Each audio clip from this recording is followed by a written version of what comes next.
يا أيها الذين آمنوا صلوا عليه وسلموا تسليما.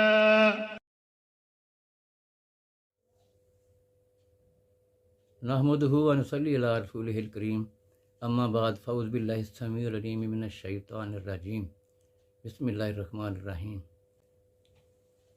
اگر ہم سوچیں کہ اللہ تعالیٰ نے ہمیں کتنی نعمتیں عطا فرمائی ہیں تو ہم ان کا شمار نہیں کر سکتے، کیونکہ جو نعمتیں اللہ نے عطا فرمائی ہیں وہ ہماری حیثیت سے بھی زیادہ ہیں اور ہم ان کو گن نہیں سکتے. اللہ بھی فرماتے ہیں کہ جو میں نے تمہیں نعمتیں عطا فرمائی ہیں تم ان کا حساب نہیں لگا سکتے. آنکھیں، دل، کان، خوبصورت چہرہ، ہاتھ پاؤں سلامت، اولاد، مال، دولت، رزق، نوکری، کاروبار، یہ ساری نعمتیں ہیں اللہ تعالیٰ کی. اور سب سے بڑی نعمت ہے صحت کی، اور اس کے بعد سب سے بڑی ایمان کی دولت جو ہمیں اللہ تعالیٰ نے فرمائی ہے، عطا فرمائی ہے. اس نعمت سے بڑا کوئی اور کوئی نعمت نہیں ہے. اور جو مال و دولت ہے یہ دنیا کے لیے بہت ضروری ہے. تو اللہ تعالیٰ کے رسول صلی اللہ علیہ وسلم فرماتے ہیں، بخاری شریف میں یہ حدیث ہے کہ تم خیرات کو مت روکو، نہیں تو تمہارا رزق جو ہے وہ روک لیا جائے گا. تو رزق میں ساری چیزیں آتی ہیں، یہ جتنی بھی جو میں نے گنوائی ہیں یہ ساری رزق میں آتی ہیں. تو اگر ہم چاہتے ہیں کہ ہمارا رزق جو ہے وہ بڑھتا رہے اور وہ محفوظ بھی ہو جو اللہ نے پہلے دیا ہوا ہے، اور اس میں مزید اللہ اضافہ فرمائے، تو ایک دعا جو آپ صلی اللہ علیہ وسلم نے ہمیں بتلائی ہے وہ میں آپ کے گوش گزار کرتا ہوں.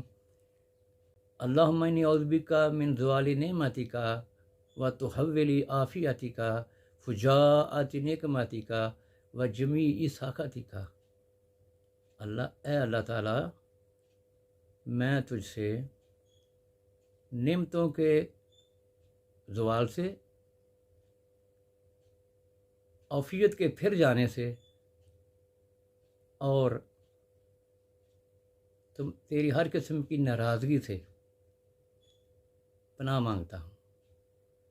یعنی یہ ہم نے بہت بڑی، یہ اب ترجمہ دیکھیں نا اس کا کتنا جامع ہے کہ اللہ تعالیٰ میں ہر قسم کی تیری ناراضگی سے، تیری غصے سے، تیری نعمتوں کے جو مجھے تو نے عطا فرمائی ہیں ان کے پھر جانے سے، اور عافیت کے پلٹ جانے سے میں تیری پناہ مانگتا ہوں.